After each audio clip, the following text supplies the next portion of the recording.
A'udzubillahiminasyaitonirrajim. Bismillahirrahmanirrahim. Assalamualaikum warahmatullahi wabarakatuh. Waalaikumsalam warahmatullahi wabarakatuh. Innal hamdalillah nahmaduhu wa nasta'inuhu wa nastahdihi wa nastaghfiruh wa na'udzu billahi min shururi anfusina wa min sayyiati a'malina. May yahdihillahu fala mudilla lahu wa man yudlilhu fala hadiya lahu.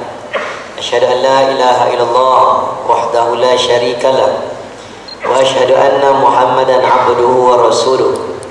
Ballagha ar-risalah wa adda al-amanah wa nasaha al-ummah wa kashafa al-ghummah wa hadana ila siratillahi al-'azizil hamid. A'udzu billahi minasyaitonir rajim.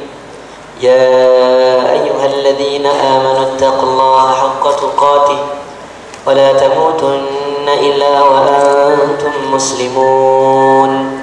يا أيها الناس اتقوا ربكم الذي خلقكم من نفس واحدة وخلق منها زوجها وبث منهما رجالا كثيرا ونساء واتقوا الله الذي تساءلون به والأرحام إن الله كان عليكم رقيبا. يا أيها الذين آمنوا اتقوا الله وقولوا قولا سديدا يصلح لكم أعمالكم ويغفر لكم ذنوبكم ومن يطع الله ورسوله فقد فاز فوزا عظيما. Sadaqallahul azim. Terima kasih ucapkan kepada Ustaz Azhar, dihormati, yang dikasihi Ustaz Sofi, bersama dengan kita hari ini selebriti terkenal Ustaz Nazrul daripada Jakim,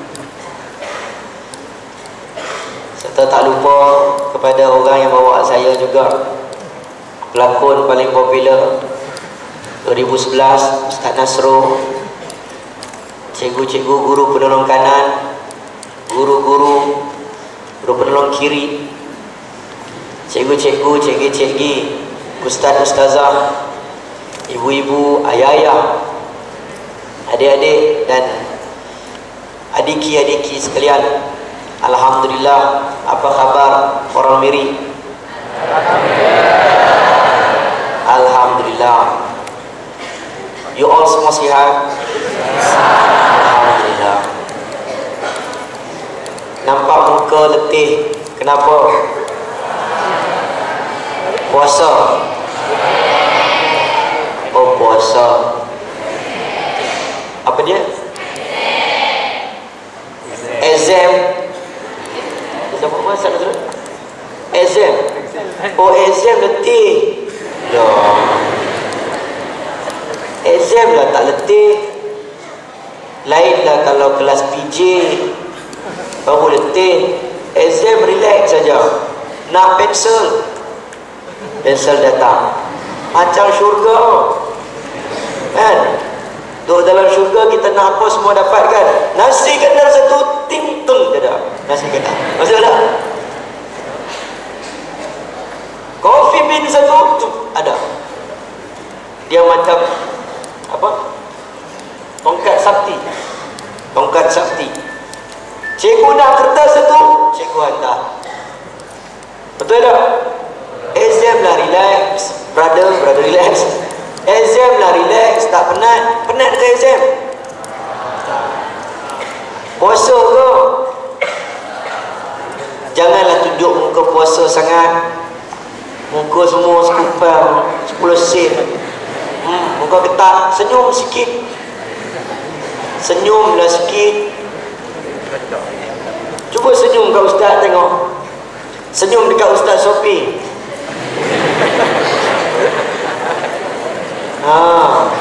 Bau ceria. Nabi suka orang yang ceria, senyum dekat orang. Saya ajar sebelum saya mula cakap, saya cerita tips artis lah. Sebab saya duduk dengan artis-artis kan, jadi saya kena cakap tips artis. Ini yang diajar dalam kelas. Tak semua orang tahu. Kelas kepada talent-talent. bahagian astro. Macam mana nak berhadapan dengan orang, ni PR dengan orang. Kamu kadang-kadang ada benda baik yang kita boleh ambil. Orang Eropah, orang Barat dia gunakan benda ni. Sebenarnya dia bertepatan dengan sunnah Nabi kadang-kadang. Macam makan protokol. Makan protokol kadang-kadang ada yang bertepatan dengan sunnah, dia ajar adab. Cuma janganlah sikit-sikit nak batuk pun. Tapi memang macam tu. Tak apa, ada yang kena dengan adab. Ini salah satu PR. PR senyum dengan orang. Kamu duduk, kalau kamu nak tahu artis ni, dia duduk makan dekat kedai. Kalau dia makan dekat kedai, dia makan dekat kedai ataupun dia jalan dekat shopping kompleks, dia jumpa siapa-siapa, dia kena senyum. Jumpa siapa pun, orang tu tengok sikit dia pun. Kalau fikir-fikir balik, kalau kita senyum, bayangkan orang tu bagi tahu kat kita, "Alah, macam glamour. Senyum macam orang ingat dia top sangat kot." Kan? Takut nak senyum dengan orang. Tapi tips dia, you kena senyum dengan semua orang. Sebab lebih baik you senyum dengan semua orang daripada you tak senyum, takut orang tu kenal kamu, orang tu kata kamu sombong. Maka dia akan senyum. Jumpa orang, senyum. Assalamualaikum. Assalamualaikum. Assalamualaikum.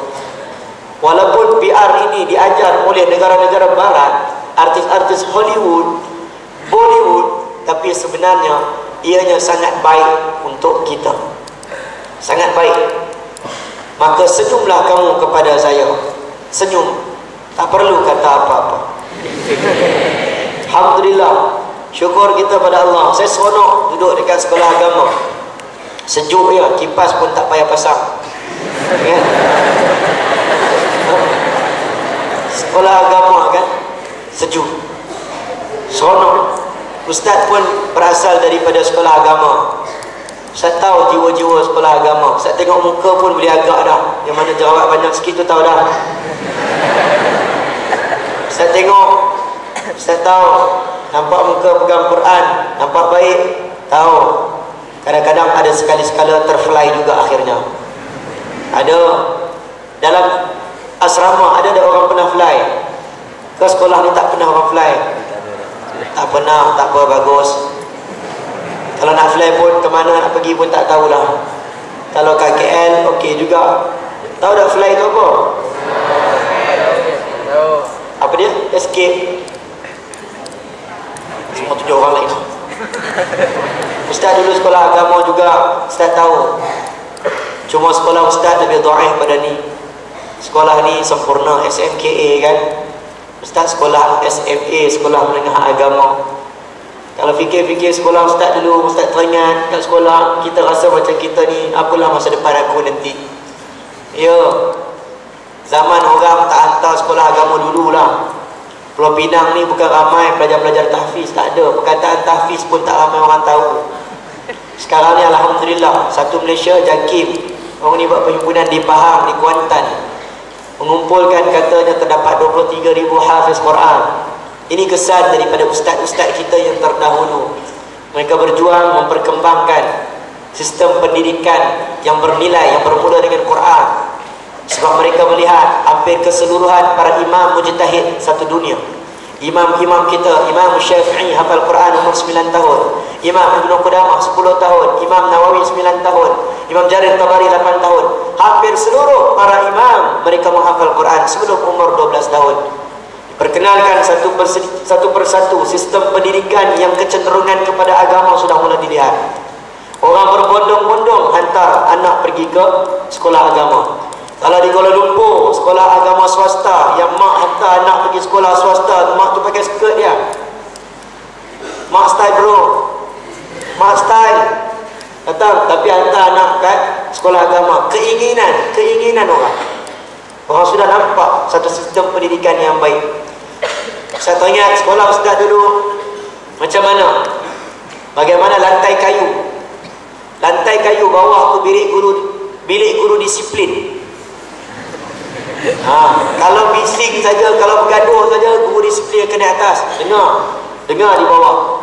Jadi kalau kita orang kalau nak bergaduh pun kita akan slow motion ya. Sebab takut bising. Pernah duduk di Mat Hafiz Derga. Banyak sekolah, Ustaz pindah banyak sekolah. Di Mat Hafiz Sungai Rusa ada di balik pulau. Mat Hafiz Derga Kedah pernah. Suatu dalam Mat Hafiz Derga Kedah, satu tandas, satu sekolah ada 100 lebih pelajar, tapi ada 2 tandas saja. Bayangkan pagi-pagi kami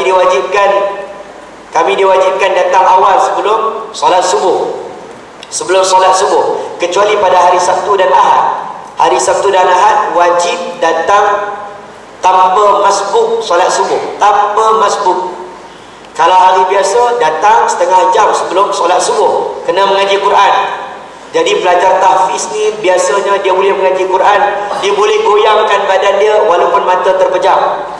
Itu kehebatan pula tahfiz, dia lena tapi boleh goyang badan untuk mengaburi mata pihak lawan, iaitu ustaz dia.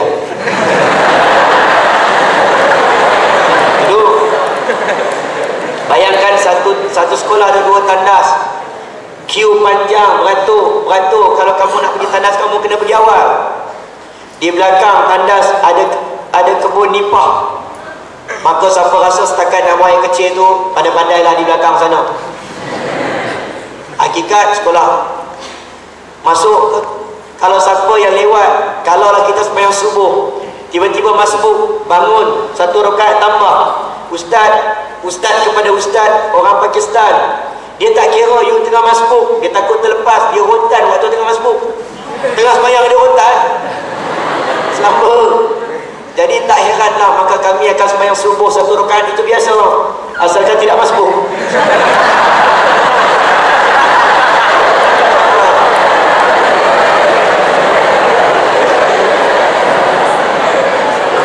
Terkenang zaman sekolah dulu.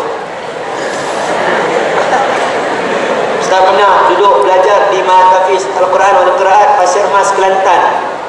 Lagi dhaif. Air kalau musim hujan, air warna teh tarik. Sebab kita tak ada air, nak bayar bil mahal, jadi dia akan korek pap air daripada tanah. Mandi susah. Bila kita naik taksi, teringat lagi waktu tu zaman dulu di Pasir Mas, ada orang tanya, driver taksi tanya, dia panggil private, orang Kelantan panggil private. Dia tanya, mu besar-besar nak kerja apa? Mu besar-besar nak kerja apa? Mengaji sini, di sekolah agama. Waktu tu memang tak ada jawapan, tapi jawapan kita, jawapan kena yakin. Saya jawab, pakcik, ulat dalam batu pun boleh makan, rezeki hak Allah. Tapi syaitan ganggu. Dalam hati pun fikir, betul juga aku nak kerja apa? Aku tengok sekolah aku pun macam tak ada masa depan. Betul, dalam hati ada kata macam tu. Betul, aku nak kerja apa? Aku nak kerja apa?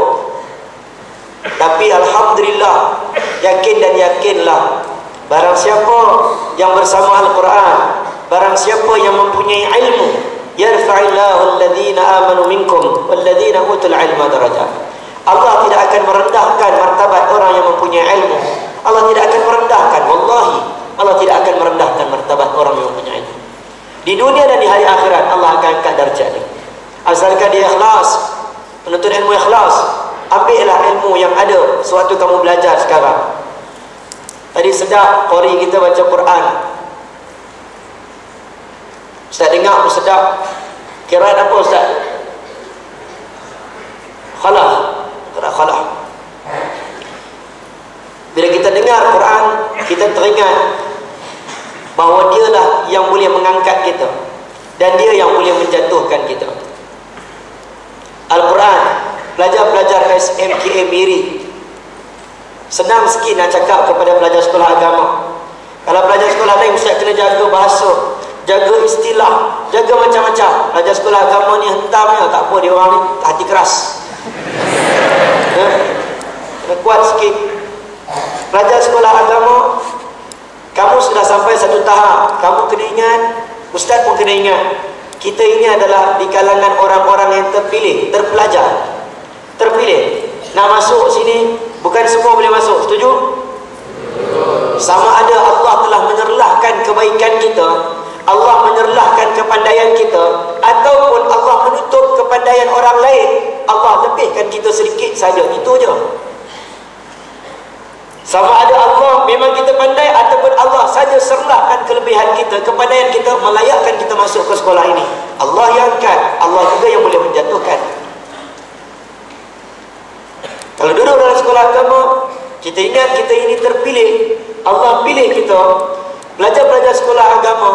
Bukan masanya untuk dia fikir macam mana aku nak bangun sembahyang subuh berjamaah, macam mana aku nak bangun, aku nak baca Quran. Bukan masanya.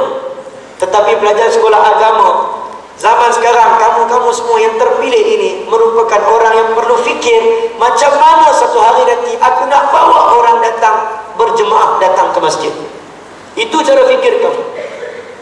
Bukan lagi kamu fikir macam mana aku nak istiqamah dengan Al-Quran. Tidak. Tetapi macam mana aku nak fikir nak bawa ahli keluarga aku daripada sekolah asrama balik ke rumah, aku hidupkan Quran dalam ahli keluarga aku.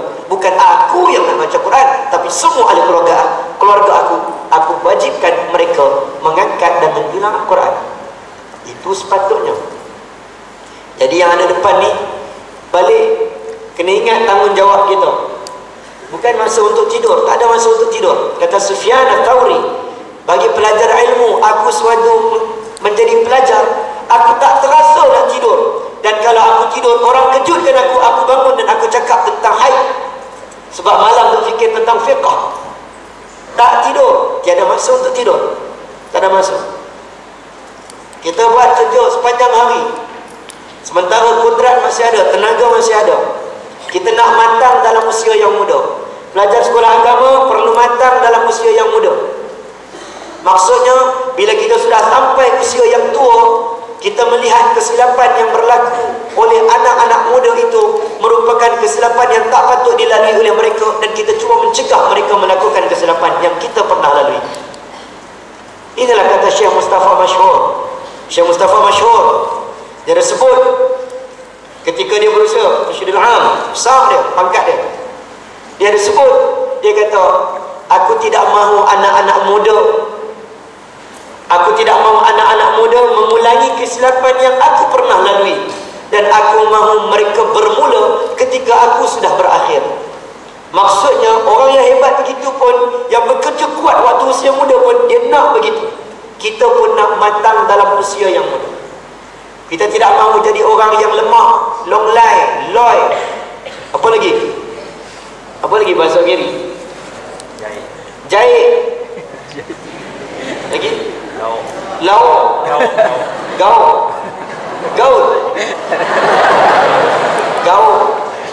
Tamak. Kita nak intiqam, kemas, strategi dan berteratur. Inilah kita. Belajar sekolah agama menjadi contoh. Kamu keluar daripada pagar sekolah, orang tak tanya kamu ambil aliran sains ataupun aliran agama. Kamu keluar daripada pagar sekolah, orang akan kata itu pelajar Muslim. Kamu sudah membawa satu title di belakang badan kamu. Cuba tengok belakang badan kamu, ada tulis tak I am Muslim? Ada tulis? Tak ada, tapi kamu sentiasa membawanya, sentiasa bawa. Bayangkan kalaulah kita tidak mempunyai title I am Muslim, kita tak sedar diri kita. Kita duduk kat shopping complex, kita tak sedar kita Muslim. Kita akan berani serokok buat tak tahu lah, dia suka. Tak sedar kita ni Muslim, kita berani nampak cikaro kita. Betul tak? Tapi kalau kamu keluar pakai baju asrama SMKA Miri, tulis I am Muslim, tambah belakang tu pula berjihad, berani mati. Betul kan? Berani tak dekat tengah pekan Miri pakai baju macam tu, tiba-tiba nampak awet, hai cik adik baju kuning, pak abang pening, cik adik baju biru, pak abang keliru. Ada tak boleh? Berani tak? Tak berani, sebab ada label. Menjaga nama Ashraf itu mudah. Petik jari ya? Petik jari ya nak jaga nama Ashraf? Ashraf ni lah, bukan Ustaz Ashraf, ada Ustaz Ashraf kan? Kat sini sekolah ni ada mana? Ashraf. Jangan silap Ashraf pula. Kalau boleh ada orang silap Ashraf, hantar mesej kat saya. Ustaz, kenapa Ustaz kahwin di Thailand? Bila yang aku kahwin kat Thailand? Itu Ustaz Ashraf lain. Saya Ashraf Sikler. Aduh. Nak menjaga nama Ashraf itu mudah. Kacang, senang. Dulu mengaji universiti UM, habis assignment pukul 1, 2, 3 pagi. Lapar. Bila buat assignment sahara layali, siap, boleh siap. Orang lelaki ni harilah dia siap satu assignment. Bulan-bulan habis, baru teringat makan. Waktu tengah sibuk tak teringat lapar. Keluar pergi kedai mamak, makan 24 jam. Pukul 3 pagi makan, relax je. Tak ada siapa pun nak risau. Sambil makan, sambil tengok bola, sambil makan, balik okey. Betul tak? Kalau orang jumpa pun, Syaraf, Acap, orang panggil Acap, oh. Itu abang belum. Kenal. Okey. Tapi yang sukarnya apabila kita nak jaga nama Imam Muda Ashraf, susah. Sebab dia ada kaitan dengan agama. Lepas tengah malam, balik daripada ceramah, daripada Johor, singgah di Melaka, nak makan nasi kandang sebab lapar. 3 pagi kebetulan ada bola, aku bukan nak tengok bola pun, aku nak makan. Makan, ada orang tegur. Assalamualaikum Ustaz, hamba rajin ke mulai.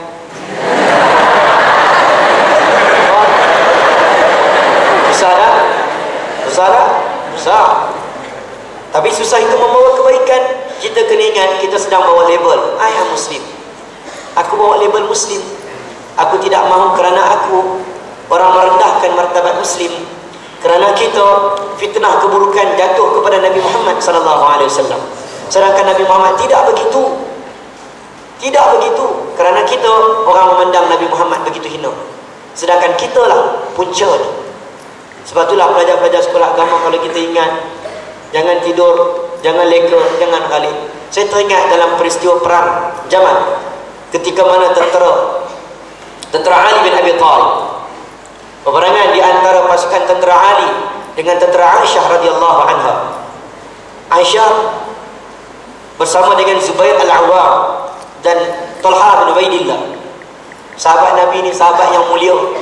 Mereka bukan nak bergaduh sangat, mereka bukan nak bercerai-berai sangat, tapi ada orang munafik di celah-celah itu, yang mana peperangan inilah tercetusnya perpecahan sehingga hari ini. Kelompok Syiah, kelompok Sunni dan sebagainya. Waktu bagaimana fitnah yang timbul. Mereka ni baik, para sahabat bukan nak gaduh. Ada puluhan ribu para sahabat pada zaman Aisyah, pada zaman Ali bin Abi Thalib. Tapi yang bergaduh tak lebih daripada 30 orang saja, kata Imam Ibn Sirin. Tak ramai pun. Tapi ini kibar sahabat yang mulia, rapat dengan Nabi. Mereka cuma tak bersetuju kenapa Ali tidak mengambil tindakan qisas terhadap pembunuh Uthman bin Affan. Ali melihat masalah, kalau aku bunuh bahaya lagi negara, macam-macam khilaf. Akhirnya terbitlah ijtihad kaum Aisyah, terbitlah ijtihad kaum Ali. Maka Ali pun satu hari bersama dengan tenteranya, Aisyah datang daripada Mekah menuju kepada Ali. Tengah datang menuju kepada Ali, bukan nak perang, nak pergi minta keterangan daripada Ali bin Abi Thalib. Wahai Ali, kenapa engkau tidak menuntut bela terhadap pembunuhan Uthman bin Affan? Bukan nak perang. Tapi bila mereka datang, Ali pun tahu, okey, Aisyah pun datang, bukan nak perang, tetapi orang munafik di celah-celahan mereka. Orang jahat, ini bukan sahabat, orang munafik. Orang munafik zaman dulu, private tentera bukan ada nombor, private 1, 2, 3, 4, tak ada. Dia boleh duduk celah-celah. Jadi orang munafik daripada pasukan tentera Aisyah menyerang tentera Ali, kemah Ali, dan Ali pula menyerang tentera munafik, serang pula tentera Aisyah. Maka Ali pun kata, Aisyah datang kata nak berdamai, rupa-rupanya nak serang kami. Yang tentera Aisyah pun, Ali kata nak berdamai, kita nak buat cara elok, kenapa mereka serang kemah kita? Padahal munafik. Ali minta pertanyaan kepada anak dia, wahai Hasan, Nabi pernah sebut Hasan cucu Nabi ni akan meneraikan 2 pertentangan kaum muslimin yang besar. Hasan bagi tahu, wahai ayahku, aku melihat lebih baik kau tidak pergi, tidak bawa tentera untuk bertemu dengan Aisyah. Aku dah cakap dah pada hari itu, bila kita datang berkumpul 2 kemah yang berhampiran, akan berlaku benda ini. Maka ketika berlaku pertempuran, akhirnya Talha bin Ubaidillah jatuh gugur. Maka Ali berpegang Talha bin Ubaidillah, walaupun dia musuh Ali dalam peperangan ketika itu. Ali kata, wahai sahabat yang berada di bawah lindungan bulan dan bintang, aku sayang kepada engkau. Ali kata, ya Allah, demi Tuhan, kalau sekiranya fitnah yang besar, aku terpaksa membunuh sahabatku sendiri, ambil nyawaku. Ali tak mau dah. Sebab kawan baik dulu kamcing, hijrah dulu baik. Kalau ada isteri, bagi isteri.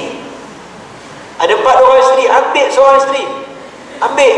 Waktu zaman hijrah, baiknya. Tapi bayangkan, ketika fitnah itu melanda, habis. Ketika mana tentera Ali pun datang, bawa pedang.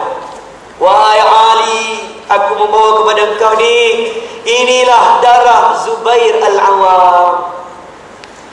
Sono ubashiruka, aku beri khabar gembira kepada engkau wahai Ali, inilah darah Zubair Al-Awwam, musuh kau, aku dah berjaya bunuh. Sono jawapan Ali ketika itu. Ali panggil kawan tadi. Ali kata, ubashiruka binnar, aku beri khabar gembira kepada engkau dengan api neraka. Dia kata, aku bunuh musuh kau wahai Ali, aku bunuh musuh kau Zubair Al-Awwam. Ali jawab, aku pernah mendengar Nabi menyebut, barang siapa yang membunuh Zubair Al-Awwam, beri khabar gembira dengannya, dengan api neraka. Ali bagi tahu, kamu tak kenal siapa itu Zubair Al-Awwam, sahabat Nabi radhiyallahu anhu.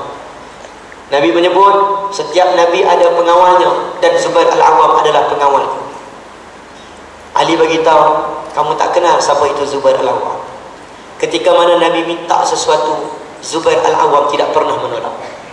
Ketika zaman mudanya, Nabi kata, siapa nak bawa air kepada aku? Zubair Al-Awwam akan angkat tangan lompat, aku ya Rasulullah. Siapa nak pergi melawan one by one dengan tentera itu? Zubair Al-Awwam akan angkat tangan, aku ya Rasulullah. Siapa nak pergi ke situ? Aku ya Rasulullah. Siapa nak pergi ke situ? Aku ya Rasulullah. Ali kata, Zubair Al-Awwam, anak muda yang tidak pernah menolak pelawaan. Dia akan cari kerja, apa yang aku boleh buat untuk agama Islam. Bukan jenis tidur, tetapi jenis orang yang cari apa yang boleh buat. Kalau tak ada kerja, aku cari kerja untuk buat kepada agama Islam.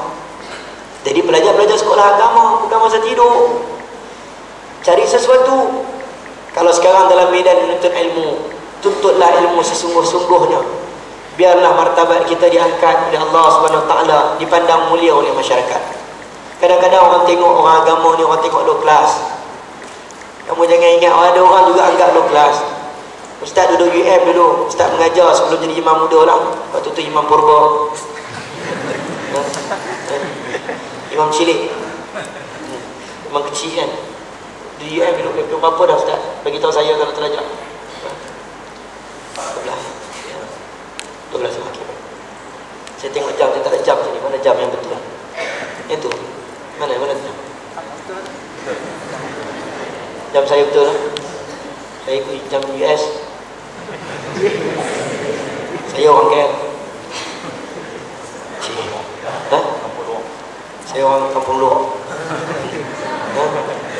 Tak mana tahu cerita dia. Mana tadi? Mana tu? Padang Lekeh. Saya pernah duduk UM. Saya tahu mengajar makcik-makcik. Ada seorang tu, makcik pun dia ada pangkat jugalah. Adalah gelaran-gelaran tu dia. Dia rajin datang kuliah muslimat.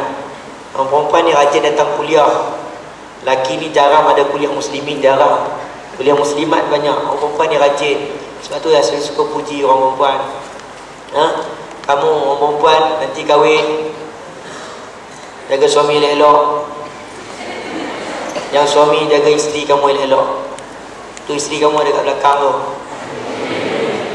Inilah suami kamu. Lihat dalam Twitter, dalam Facebook, ini mencari imam. Sebab cinta til jannah. Perempuan, ayat kami mencari pasangan kekasih yang boleh menjadi imam untuk kami. Ni imam, ni imam ni. Ada memang ada kawan? Ada kawan yang lepas? Tak kawan. Ada connection dia orang. Ni kadang-kadang sekolah agama ni macam tu, kahwin-kahwin orang sama juga, kan? Dan saya tak apa, saya kahwin orang lain, jauh-jauh, junior kat UM ya. Sebab saya senior, saya hidup marah ikut sekolah saya.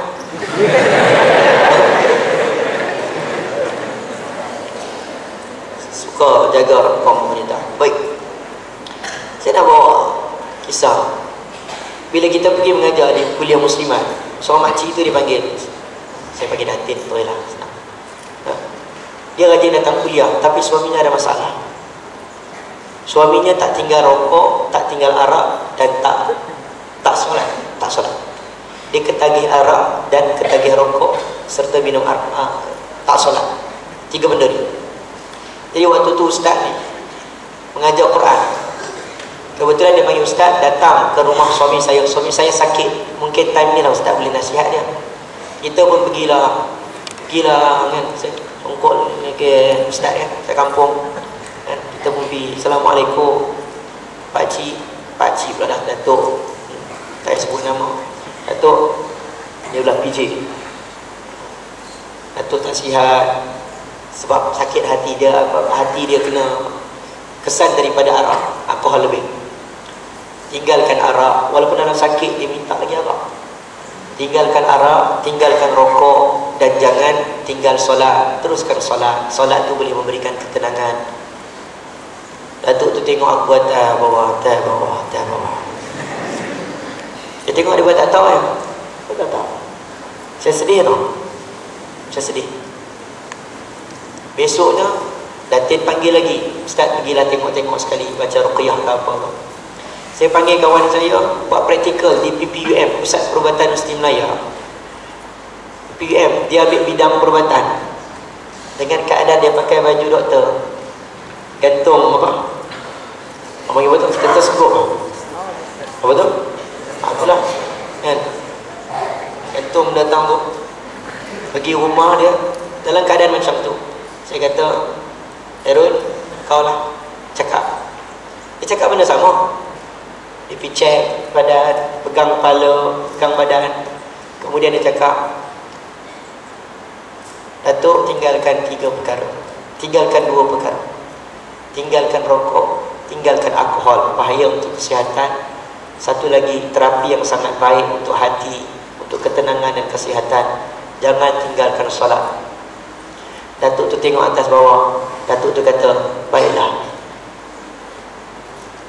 Kadang-kadang orang lihat kita, orang lihat pada standard. Kita tak salahkan orang, kita salahkan kita. Kadang-kadang orang tengok kita. Bila kita bercakap soal hukum, orang tengok atas bawah kita, siapa yang cakap. Tapi bila bercakap soal hukum, soal wahyu, soal Quran, itu Dr. Morris Bukil, orang buka mata. Betul tak? Setuju tak?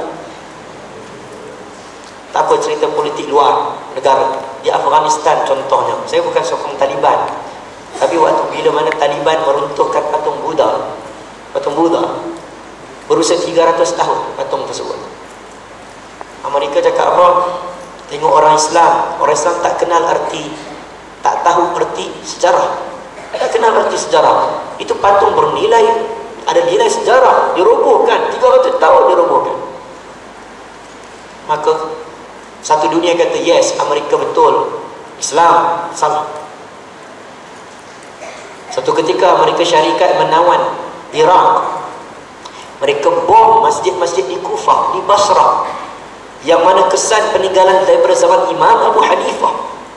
Lagi banyak tu, hampir ribuan tahun masjid lagi bernilai sejarah. Ketika dihancurkan masjid-masjid tersebut, orang Islam bangkit. Amerika, kamu tidak tahu ke itu ada nilai sejarah? Kenapa kamu hancurkan kesan-kesan peninggalan sejarah? Apa jawaban Amerika Syarikat? Dia kata, kami bukan menghancurkan kesan-kesan peninggalan sejarah, tetapi kami menghancurkan kesan-kesan peninggalan Saddam Hussein. Satu dunia kata yes, Amerika betul, Islam salah.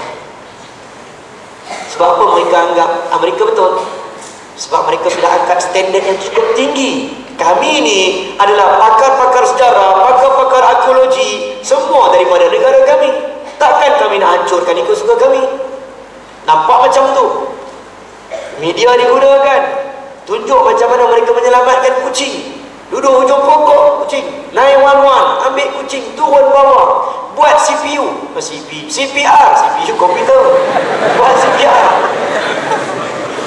CPR kat kucing. Kita tengok, Allah, orang barat mempunyai nilai kasih sayang. Betul, mereka banyak mempunyai nilai kasih sayang, tapi dalam masa yang sama mereka bunuh orang Islam, seumpama lebih teruk daripada binatang. Macam mana mereka menguasai kita, menguasai minda orang bila mereka bercakap soal hukum, orang mendengar? Sebab mereka letak standard mereka tinggi. Pelajar sekolah agama, orang aliran agama perlu letak tahap dia tinggi. Sekali dia berbicara soal hukum, orang dengar apa yang dia cakap. Kita cakap soal hukum, orang dengar apa yang kita cakap. Kita bagi pandangan, orang buka minda sebab orang tengok siapa yang bercakap. Angkat darjat kita, bagi jadi tinggi. Angkat darjat kita.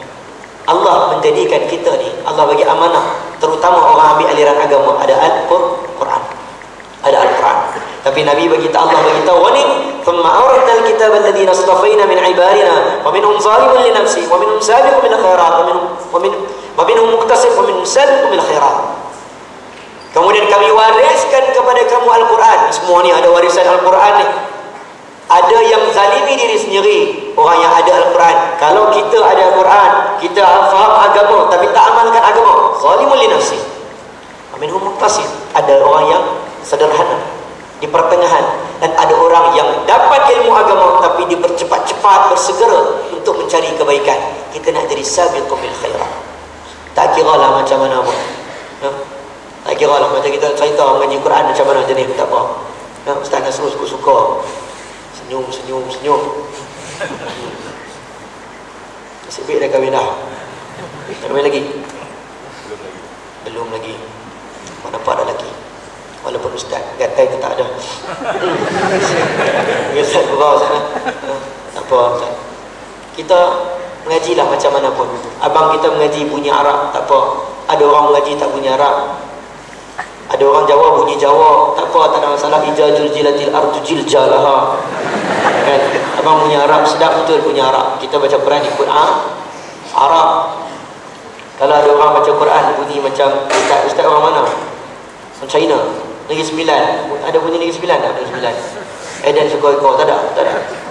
Ada orang mengaji Quran bunyi Kelantan. Nak buat macam mana lidah dia tak boleh. Qul huwallahu ahad, Allahus samad, lam yalid wa la yulad wa la yakul lahu kufuwan ahad. Ada orang belah Patani mengajar ustaz, guru ustaz, panggil pot teh. Ada orang Kelantan sini. Ada kecek melek. Debel. Baca Quran di Kelantan. Ada macam tu. Ada bunyi Kedah, tak apa, bunyi Kedah dapat macam mana? Qul ya ayyuhal kafirun la a'budu wala. Kan? Aduh berapa? Dia ikut kontak tu. Tak apa. Ada orang boleh baca macam China, bunyi Cina macam opera Cina. Tak apalah, nak buat macam mana dia baca macam opera Cina. Iyyaka na'budu wa iyyaka nasta'in. Tapi Zian baru ni memang macam tu. Zian imam dia, Tok Imam macam tu. Baca sebiji tu.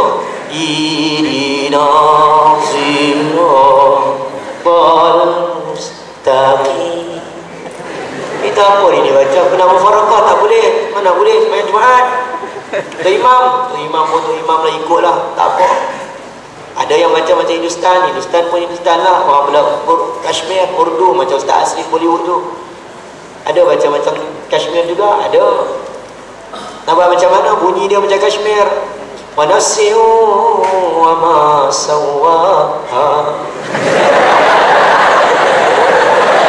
alhamaha fujuraha wa taqwaha qad aflaha man zakkaha wa qad khaba man dassaha.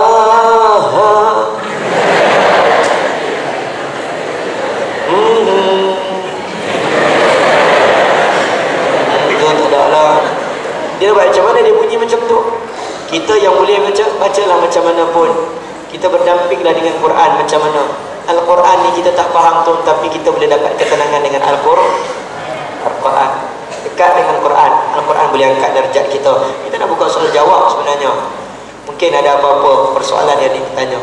Sebab soalan kita, tajuk kita umum hari ni, kita boleh cerita banyak bab. Ustaz suruh cakap tentang Quran, nanti akan ada minggu depan program tentang Quran. Saya boleh cakap tentang Quran, kemuliaan Quran. Allah angkat darjat orang Quran. Nabi lantik orang imam waktu tu budak-budak, seorang yang banyak hafal Quran. Umar melantik Ubay bin Ka'ab Tamim Ad-Dari yang hafal Quran. Ketika orang kebumikan syuhada-syuhada Uhud, Nabi kata ahfiru wa asinu wa awsi'u. Nabi kata besarkan liang lahat, besarkan liang lahat, luaskanlah kubur elok-elok liang lahat. Ramai syuhada-syuhada Uhud, semua baik-baik. Kemudian dalam hadis riwayat Syam bin Amir ni, ramai baik-baik ni, tanya, ya Rasulullah, semua baik-baik ni siapa nak letak kat depan sekali? Semua baik-baik, semua baik-baik nak letak kat depan siapa? Yang paling baik siapa dia nak letak kat depan? Nabi kata bawa masuk satu liang lahat 2 orang ataupun 3 orang, sebab ramai sangat yang syuhada. Waktu itu maka Nabi sebut, maka utamakanlah aktsarul Qur'ana, orang yang paling hampir, orang yang paling banyak menghafal Quran, orang yang paling banyak berdamping dengan Quran. Tu dalam bab nak kebumikan jenazah pun, contohlah kalau lah tiba-tiba kita kena bom satu surau ni, satu surau ni kena bom, surau ni, surau masjid tak berjemaah dah, satu surau ni kena bom, contoh semua meninggal dunia, yang selamat saya dengan Ustaz Nazrul orang lah. Contoh lah kan, contoh. Jadi Ustaz Nazrul macam mana kita nak ke bumi mereka ni semua, kita panggil kontraktor mai, korek trailer, traktor, korek tanah besar-besar, nak sumpat dia orang ni masuk ni. Macam mana? Kita pun mula cari siapa yang paling banyak hafal Quran, nak ikut sunnah Nabi, letak dia kat depan dulu, susun dia bagi elok, letak dia kat depan. Yang mana tak baca Quran, tak hafal Quran, dia hafal satu ayat dia, surah Sajadah, Alif Lam Mim, Allahu a'lam, lepas tu lupa lah. Contoh, dia duduk belakang sekali, contoh. Sampai tahap macam tu Allah muliakan orang Quran. Orang dalam dadanya ada Quran. Lepas tu kita pegang mana-mana, pergi mana-mana Quran. Jangan ada Quran yang dikongsi. Jangan ada Quran sendiri, mushaf sendiri. Pergi mana-mana bawa Quran. Pergi mana-mana bawa Quran. Malu tau kalau kita sebut kita pejuang agama, tapi kita satu hari pun tak baca Quran. Malu kamu menganggap diri kamu pejuang agama, tapi kamu tak bangun sembahyang subuh berjamaah. Bayangkan orang yang berjuang dalam bidang agama, berjuang agama.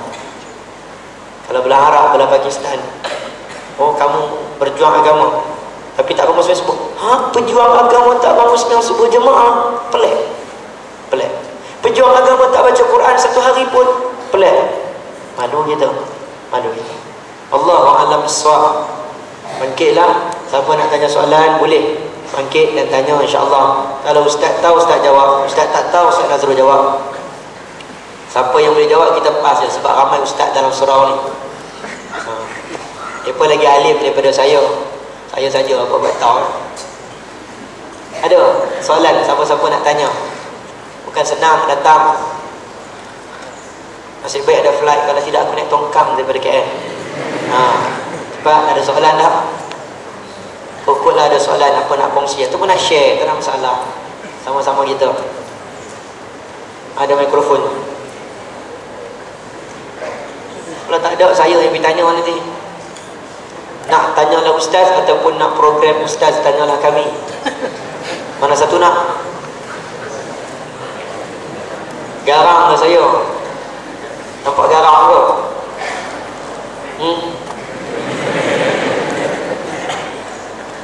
Suara tak ada, macam mana? Air tak ada, tak makan tengah hari lagi, suara tak ada. Ada soalan? Siapa-siapa ada soalan? Yang perempuan angkat tangan. Betul duduk. Lelaki jangan langgar-langgar belakang ya. Ibu ada enggak? Ibu ada enggak? Tengok depan. Tengok sempat lagi, tengok keret. Jangan dia tengok perempuan-perempuan sana. Percaya sama perempuan di belakang. Perempuan percaya sama lelaki. Percaya atau tidak sama lelaki? Tak dengar suara, geleng kepala tak jadi. Percaya atau tidak sama lelaki? Astaghfirullahaladzim. Lelaki percaya atau tidak sama perempuan?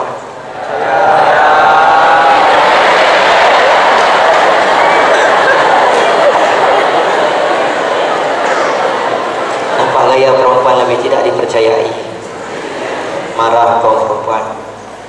Siapa yang ada girlfriend waktu tengah belajar, Ustaz cadangkan henti sebentar. Hantar surat kepada yang perempuan, hantar surat dekat boyfriend. Kalau dah berkenan, hantar surat kata, wahai kekasihku, mulai hari ini kita akhirkan perhubungan kita dengan lafaz wabillahi taufiq wal hidayah. Boleh tak? Boleh. Hantar kat lelaki. Yang lelaki pula balas kat perempuan, wahai kekasihku, wahai baby, saya setuju mulai hari ini kita stop dulu bercinta dengan lafaz aqulu qawli hadza astaghfirullahal azim li wa lakum wa lisa'iril muslimin wal muslimat wal mu'minin wal mu'minat wastaghfiruh fa ya fawzal mustaghfirin wa ya najatat taibin. Boleh? Stop lah. Tak payah lambat lagi. Buang masa. Ganggu fikiran, ganggu akal, ganggu intelek. Dulu ulama-ulama dulu ada ulama yang tak sempat kahwin. Bukan mereka tak mau kahwin, mereka nak kahwin. Sehingga Syekh Abdul Fattah Abu Quddah karang ulama ul-azhar, ulama-ulama yang bujang. Bukan sikit ulama yang bujang. Siapa dia? Imam An-Nawawi rahimahullah, Imam Ibn Taymiyah. Tak sempat nak kahwin. Tak sempat. Bukan sebab tak sempat nak kahwin, sebab tak mau kahwin dah, tapi sebab terlalu sibuk dengan kitab. Kita sibukkan diri kita. Kalau kita sibukkan diri kita. Kalau kita zaman kita sibuk pun kita masih lagi menjeling-jeling. Perempuan, kamu gambar-gambar dalam Facebook pun jaga-jagalah. Kamu sekolah agama, jangan tunjuk sangat. Laki-laki ni, saya tanya laki lah. Laki, kalau kamu malah perempuan add friend kamu tengok nama ke kamu tengok gambar dulu? Orang dengar. Aku tak jawab, dia orang ni jawab. Tengok dia orang tengok gambar dulu. Yang perempuan pun betul lah, kalau tidak takkan dah tahu laki. Perempuan pun tahu laki akan tengok gambar dulu, dia akan pilih gambar yang paling cantik-cantik. Ada tak balik kampung, pada kebun, balik pada kebun kelapa sawit, agak muka macam gambar pasport. Jadi gambar profil tak ada. Betul tak? Paling kurang pun dia akan tangkap. Kalau muka tak comel macam mana pun, paling kurang pun dia angkat kamera tak atas, dia buat dark face. Nampaklah comel sikit. Tak payah Saya sekolah agama. Boleh gambar ramai tak apa, bukan salah. Tak ada salah pun ada gambar, tak salah. Tapi jangan terlalu banyak sangat. Baru ni saya forum dengan orang SKMM, dengan Cyberjaya Security, orang yang pandai dalam bidang cyber. Dia kata zaman sekarang, zaman orang suka share apa yang dia dapat. Dia makan benda ni, dia akan tangkap gambar. Betul tak? Instagram tangkap gambar, dia share, aku makan di sini, sebab dia nak beritahu ke orang, kau ada, macam tu lah kan, aku ada, kau tak ada. Dia suka share. Zaman sekarang apa maklumat dia dapat. Sebab itulah tak heran penyebaran maklumat-maklumat palsu, Israiliyat moden, hadis-hadis palsu. Sebab dia dapat yang maklumat, dia terus nak share. Dia pun nak tunjuk, kata aku dapat maklumat hadis ni, padahal dia tak saring betul-betul hadis. Banyak juga masuk yang ni, masuk itu, dia suka share. Zaman share. Ini pandangan orang-orang cyber. Dia kata, mungkin ada seorang itu panel tu, dia kata, saya tidak masukkan gambar anak saya walaupun anak saya kecil, kerana saya beri hak kepadanya. Bila dia umur 18 tahun, baru saya bagi hak. Dia nak masukkan gambar, masuk. Saya tak nak masukkan gambar dia waktu kecil. Sebab jangkaan mereka lagi 20 tahun, 30 tahun akan datang pada masa depan, yang mana pada masa sekarang, siapa yang share, dia pergi ke situ, pergi ke sini, orang itu dianggap cool. Dia pergi ke sini, dia sampai Europe, dia pergi ke sini, dia buat macam ni, dia cool. Kau tak buat, aku buat. 30 tahun akan datang, orang yang cool adalah identitinya tidak diketahui. Ini jangkaan mereka, jangkaan orang-orang cyber ni. Jangkaan 30 tahun lagi, siapa itu Ashraf? Gambarnya tak dapat dikesan, tak tahu, itu lebih cool. Berbanding orang yang ramai orang tahu. Mungkin kita boleh ingat-ingat benda ni, kita tidak tahu perkembangan tetap berjalan. Ada apa soalan? Ustaz goreng-goreng, tak ada soalan ke? Kalau kita berhenti awal pun bukan kita buka puasa awal. Ha, ada. Abang, okey abang. Saya lantik seorang. Ustaz bagi cukup lah. Okay. Siapa volunteer? Angkat tangan. Volunteer untuk pegang mikrofon. Selain pada abang tu. Abang tu dah depan dah. Saya abang pada Ustaz. Saya ingat abang. Nama abang. Nak tanya? Okey, nak tanya seorang. Volunteer seorang. Volunteer untuk pegang mikrofon. Kalau siapa-siapa tanya, dia akan bagi. Volunteer. Ada. Belum tanya, Ustaz. Nak tanya. Nak tengok saya siapa volunteer. Siapa mana nak? Seorang mana nak? Dari Zubair Al-Awwam. Mana ayah Zubair Al-Awwam? Mana dia? Siapa volunteer? Cikgu tak boleh. Ha? Siapa cikgu kan? Siapa saya nak lantik anak murid, nak tengok anak murid. Baik abang kita. Bangun abang. Baik, terima kasih abang. Okey bangun abang. Okey bangun abang duduklah tepi tu. Okey. Saya nak seru macam biasa. Abang mai sini abang. Abang baju hijau. Buat abang sasar. Ada lagi tak dia? Jangan lupa tentang.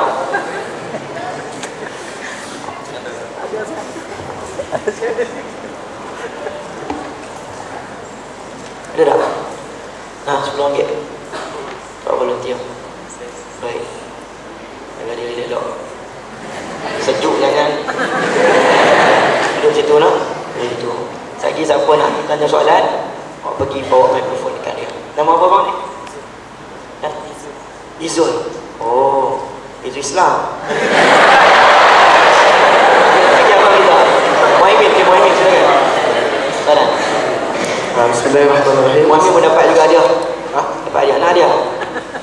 Dapat juga dia. Dah tanya soalan dapat dia. Nak juga dia. Nak dia lah. Nak juga dia tu. Rupanya bangun semanah dia rupanya. Nak dia betul? Ha, tak nak tanya je lah. Nasib baik aku. Nak dia tak mau. Nasib baik tak mau. Okey, kita lanjut. Assalamualaikum warahmatullahi wabarakatuh. Assalamualaikum warahmatullahi wabarakatuh. Saya ingin tanya, bagaimana kita ingin mengekalkan identiti kita sebagai Muslim. Sebagai contoh, di tempat-tempat awam kita merasa malu untuk menggunakan pakaian-pakaian seperti berjubah, kepiah. Jadi pertanyaan Ustaz, bagaimana kita ingin mengekalkan identiti kita sebagai seorang Muslim? Terima kasih Muhaimin. Terima kasih. Okey abang Izul. Abang Izul pegang mikrofon. Siapa nak tanya soalan lagi? Kita kumpul soalan. Angkat tangan Abang Izul akan pergi kepada dia. Abang berdiri bang. Oh dapat 10. Okey duduk pula. Gurau yang abang tengok siapa nak tanya, siapa nak angkat. Kumpul soalan lagi. Ada lagi soalan? Nak jawab dulu.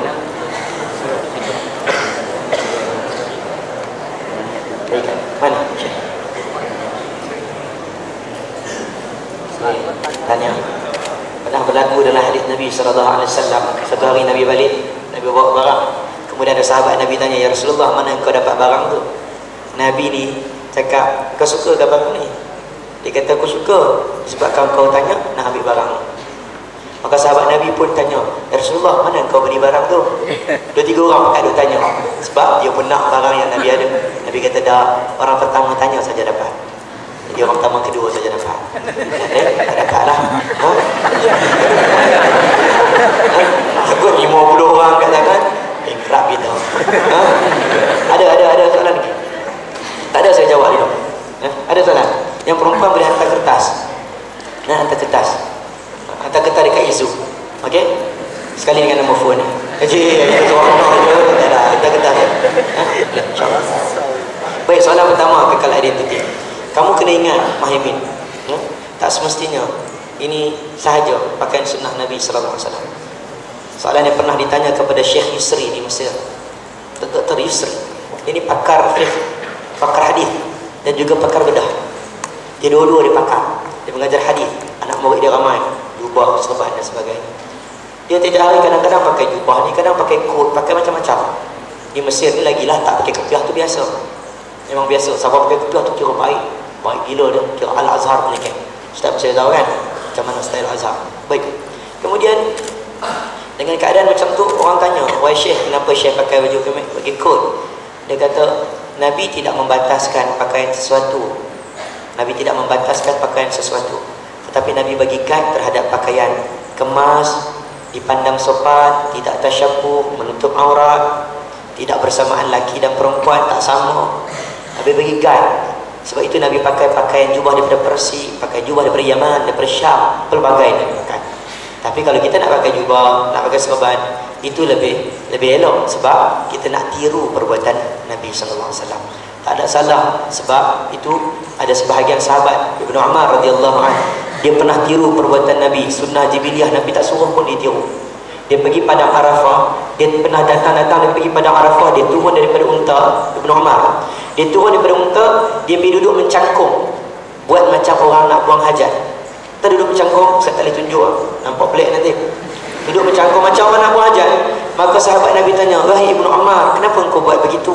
Ibnu Umar jawab, "Dulu waktu buat haji dulu, Nabi lalu di padang Arafah ni, Nabi pernah buang najis di sini. Jadi aku pun duduk macam ni lah. Kau tak buang najis pun, kenapa kau duduk macam tu? Aku malu, aku lalu laluan yang sama, tetapi aku tidak meniru perbuatan Nabi sallallahu alaihi wasallam."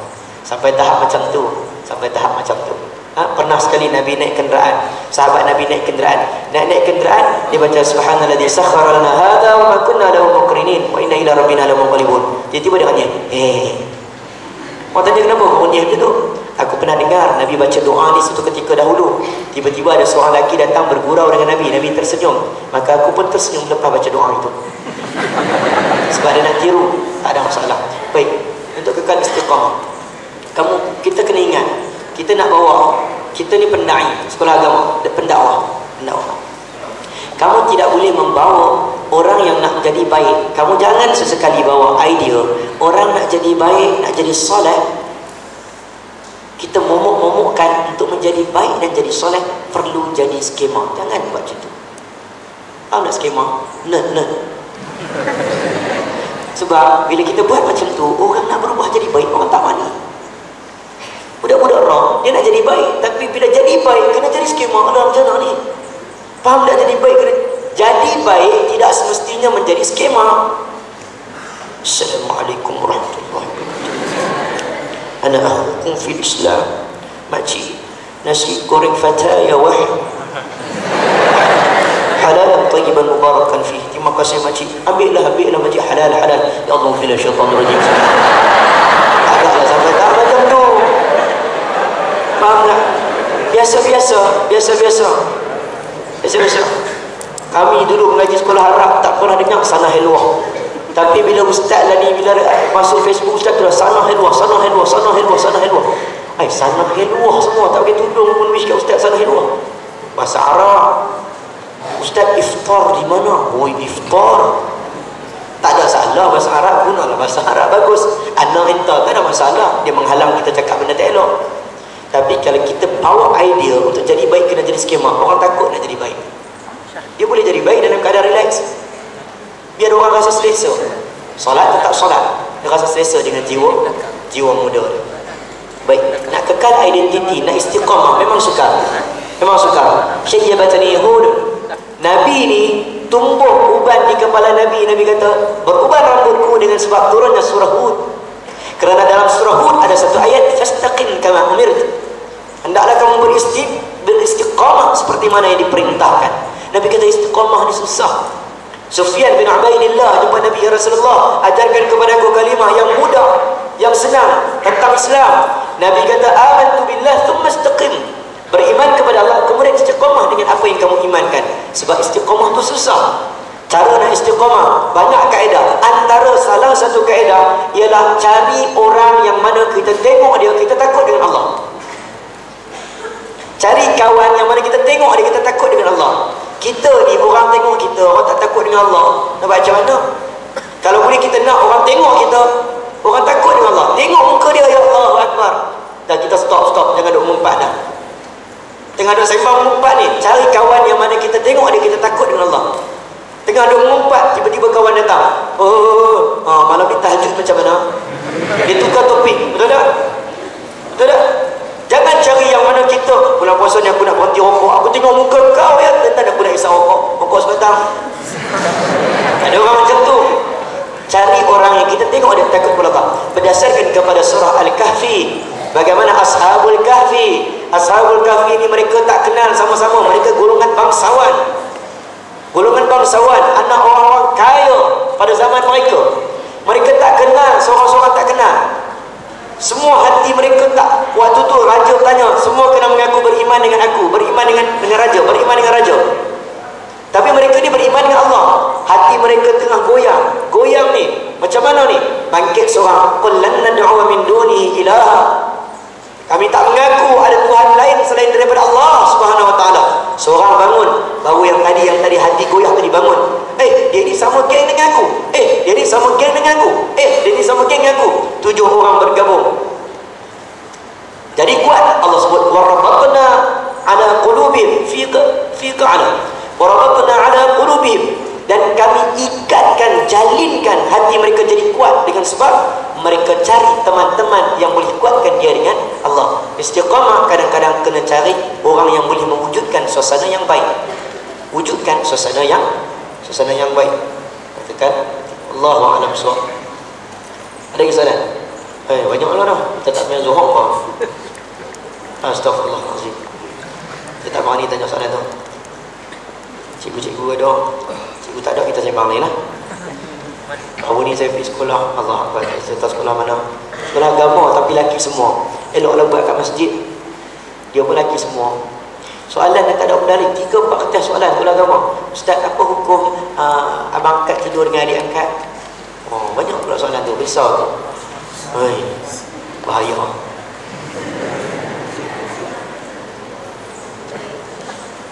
Ustaz, kenapa di dalam sekatan sejarah tidak menceritakan sejarah Nabi-Nabi yang hanya diceritakan zaman-zaman Paleolitik?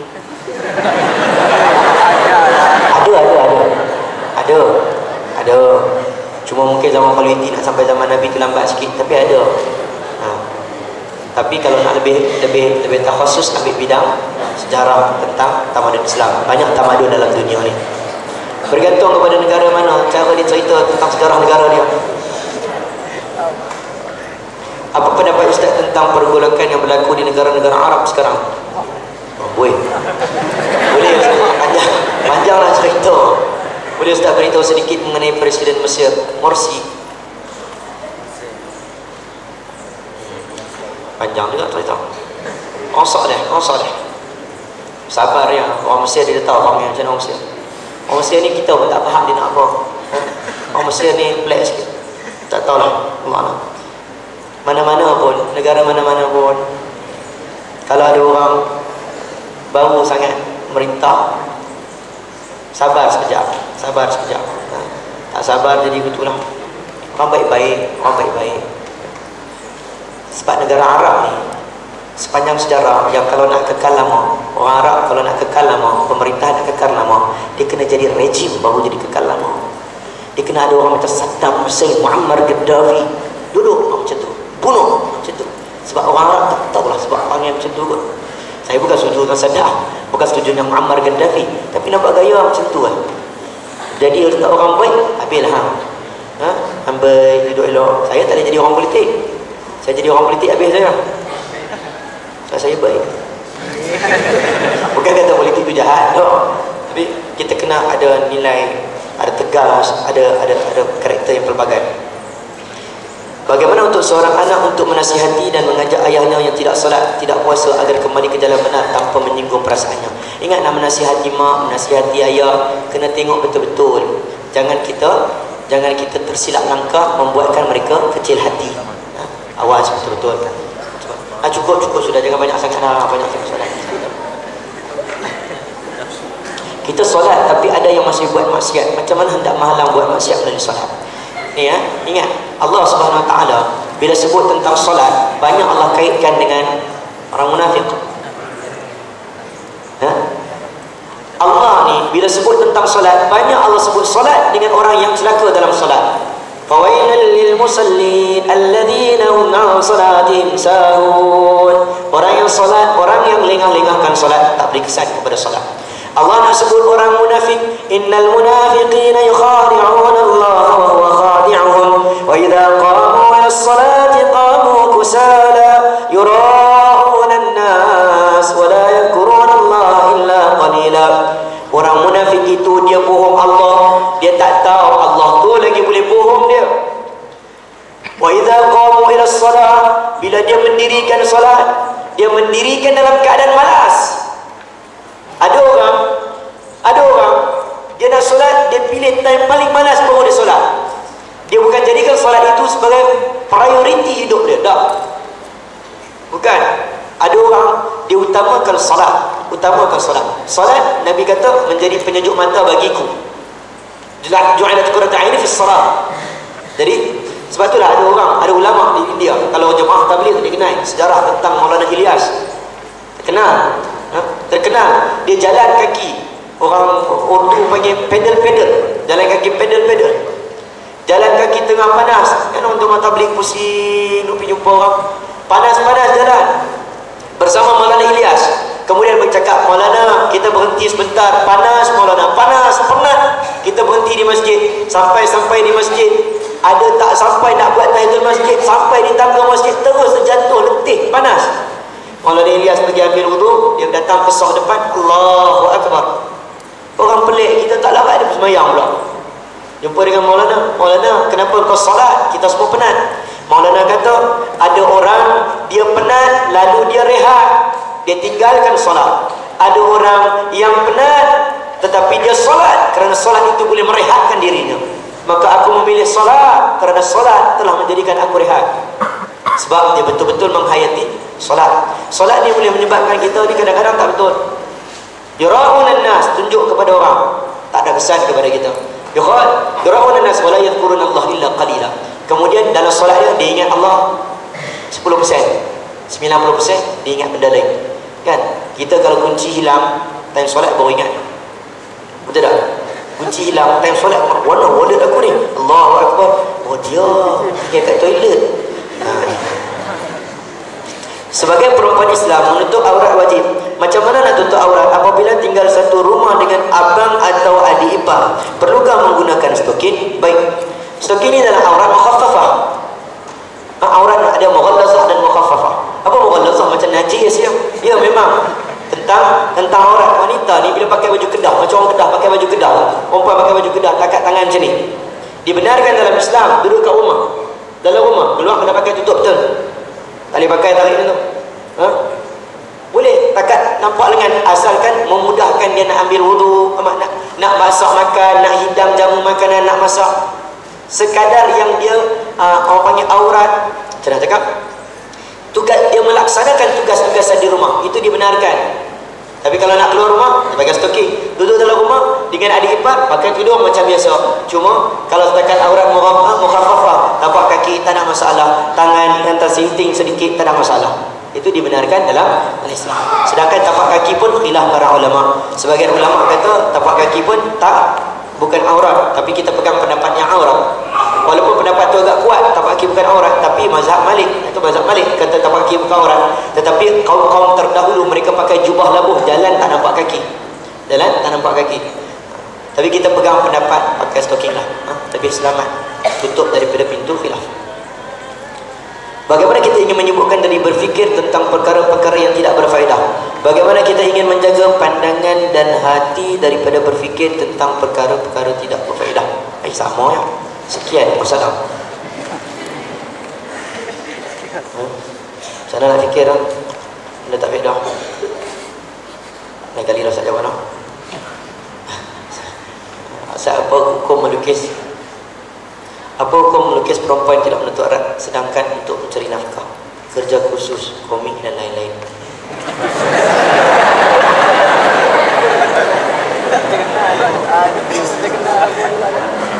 Jangan lukis perempuan tak tutup aurat tu menggairahkan. Setakat kartun tak ada masalah, tapi jangan lukis yang orang tengok pun orang penan. Tengok kartun pun orang penan. Ini comel yang kartun ni. Jangan. Tentang mencari nafkah, kalau boleh tu apa salahnya lukis yang tutup aurat, cari nafkah, kerja khusus, komik dan lain-lain. Tengoklah setakat mana kita nak ada kerja tolong fikir nak kerja apa, tolong fikir nak kerja apa. Ingat sama, banyak soalan yang saya tak larat dah tanya orang Astro, banyak tanya soalan macam-macam, cameraman lah tanya, juru make up lah tanya, ni atas flat pramugari lah main tanya apa hukum. Jadi kita nak jawab susah. Tapi sebenarnya ilmu tu mereka tahu, kata boleh tak boleh, dia tahu boleh tak boleh. Iman sahaja. Orang tahu boleh tak boleh buat kerja tu. Senyap-senyap main hantar surat, Ustaz boleh tak? Tak mau ceritalah pelakon perempuan mana. Hantar surat, Ustaz, apa hukum saya macam ni? Saya bela anak saya macam mana? Dia tanya, apa hukum? Kalau cik anggap hukum macam mana? Dia kata tak boleh. Itu kenapa tanya saya? Dia nak tunggu jawapan yang kata boleh. Ustaz tak katalah boleh. Tapi kita akan tengok, kita akan bagi fatwa berdasarkan jawapan Yusuf Al-Qaradawi terhadap orang yang bekerja dekat bank-bank konvensional. Macam mana cara jawabnya? Kita gunakan hukum cara jawab begitu. Macam mana nak hapuskan sifat dengki atau sifat tidak puas hati?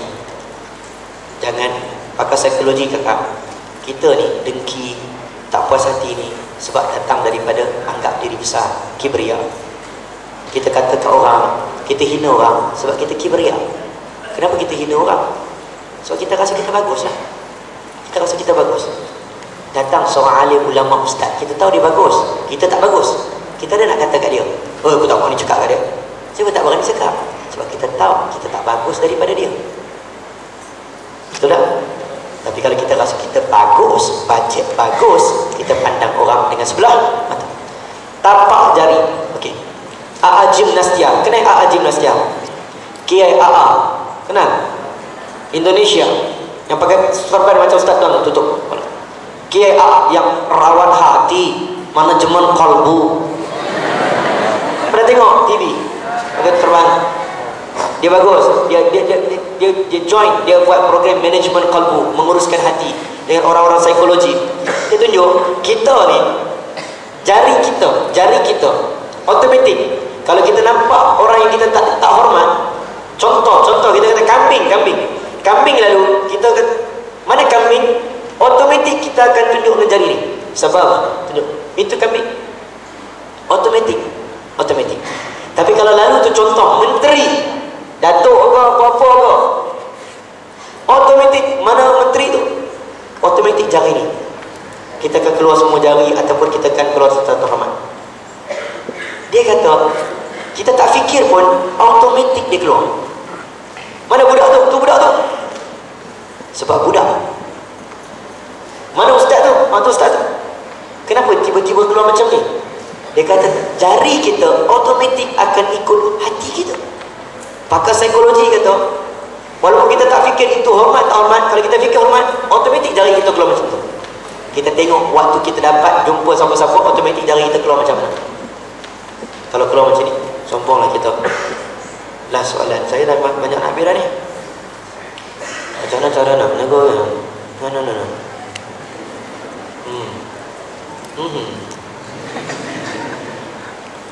Saya mempunyai saudara yang beragama Kristian. Apabila mereka meninggal, tidak orang yang ingin menguruskan jenazah mereka. Bolehkah saya menguruskan jenazah mengikut agama kita? Dia orang bagi ke menguruskan mengikut jenazah kita? Kalau tak boleh, bolehkah kita sebagai umat Islam menguruskan jenazah mereka mengikut pengurusan jenazah Kristian? Dia orang meninggal, waris. Yang pertama waris. Okey, baik. Yang pertama waris. Panjang cerita menguruskan jenazah ni. Dia ada pertukan, ada polis, bukan boleh tanam orang yang suka. Kena report polis. Kalau kita dituduhkan bunuh orang meninggal, report polis, report ni panjang cerita. Okey. Hukum berjabat tangan sesama hari raya yang akan datang. Dengar ni. Bermaaf-maafan antara sesama kita. Lagu raya. Tak sabar dah, berapa hari lagi nak raya? 15 hari lagi nak raya. Salah dengan orang. Hukum sentuh tangan. Saya ajar cara protokol. Kalau kamu tak mau salam dengan orang, kamu letak tangan macam ni. Tak tangan, duduk. Memang akan ada orang yang tak faham, akan ada, tapi sekurang-kurangnya minimalkan. Saya tak perlulah nak hurai fatwa Qaradawi tentang hukum salam tangan orang yang lebih terhormat dan sebagainya. Kamu tak apa lagi sekolah agama. Kalau kamu duduk kat luar, kamu duduk dengan non-Muslim, dengan pelbagainya, dengan orang macam tu, orang macam ni, menteri tu, menteri ni, dia bukan kira. Assalamualaikum Ustaz. Dia tak kira dia dulu. Kamu akan hadapilah saat-saat macam tu. Macam mana cara kita kenal orang macam tu? Kita awal lagi tunduk tak tangan. Ni protokol satu dunia. Nampak ada gaya dah. Assalamualaikum. Memang tunduk lama sikit. Memang saya buat macam tu. Kena buat macam tu. Walaupun ada fatwa yang meringankan, fatwa Qardawi kata kalau orang itu lebih besar jawatannya daripada kita, kalau kita tak salam boleh memalukan dia, walaupun pandangan itu syaz, dia kata boleh, bukan kita nak salam, boleh. Tetapi saya tak mau guna pendapat tu, sebab kalau kita salam, kita nak cerita ke orang tentang fatwa Qardawi, ada orang dengar, ada orang tak dengar.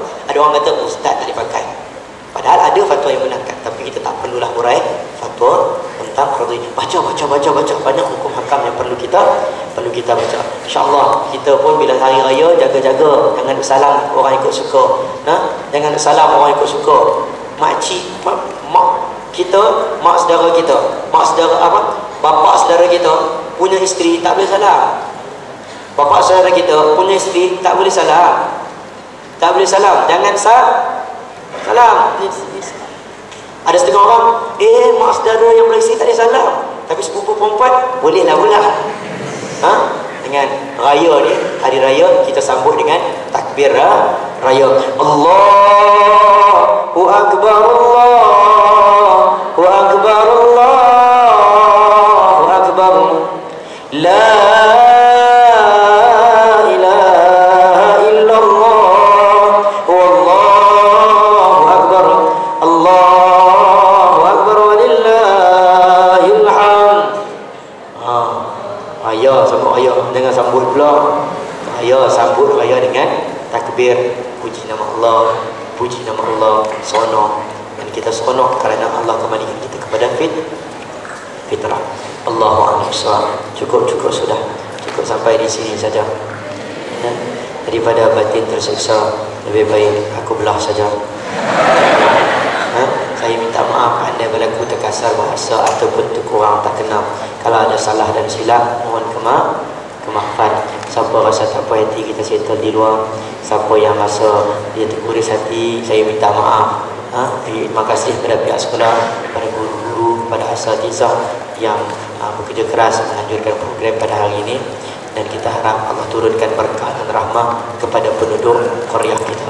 Walau anna ahlal qura amanu wattaqaw lafatahna 'alaihim barakatin minas sama'i wal ardh.